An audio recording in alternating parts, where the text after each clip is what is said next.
Qeveria, edhe pse është në detyrë, duhet ta përgatis komplet projekt ligjin e buxhetit për vitin 2026 dhe ta miratojë në qeveri. Nuk mund ta dorëzojnë kuvend sepse nuk ka kuvend të konstituar. Kjo është hapësira ligjore i takon qeverisë? E ka për obligim që ta miratojë draft buxhetin, pra projekt ligjin e buxhetit për vitin 2026 brenda afateve ligjore siç përcaktohet në ligjin për menaxhimin e financave publike.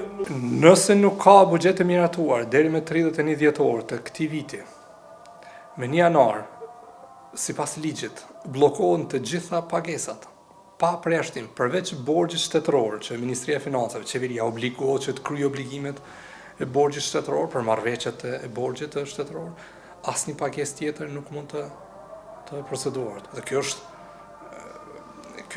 pra tregon atë papërgjegjësinë e kësaj partie që ka dalë parë në zgjedhje, duke mos hap rrugë për formimin e institucioneve ose duke bërë publike pamundësinë e saj për të themeluar qeverinë e re dhe për të kërkuar dialog politik se si të ecet përpara. Ka modalitete si të ecet përpara.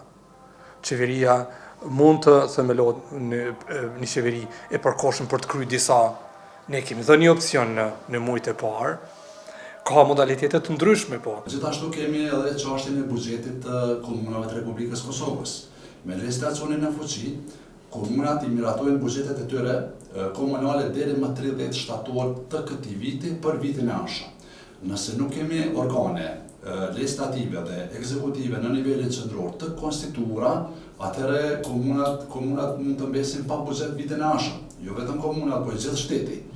Për këtë arsye, domethënë ta theksova se këto probleme janë shumë dimensionale në nivelin lokal dhe po shpresojmë që sa më shpejt që është e mundur këto organe të konstituohen në mënyrë që të fillojë një jetë normale në Republikën e Kosovës. Pra, pasojat për nivelin lokal janë shumë dimensionale. Do të rrezikojmë të mos kemi buxhet për vitin tjetër fiskal, meqense sipas ligjit për menaxhim të financave publike, një ligj i tillë duhet votohet nga një qeveri legjitime, legale, para datës 30 dhjetor që të dërgohet Kuvendit të Kosovës për miratim deri në muajin dhjetor.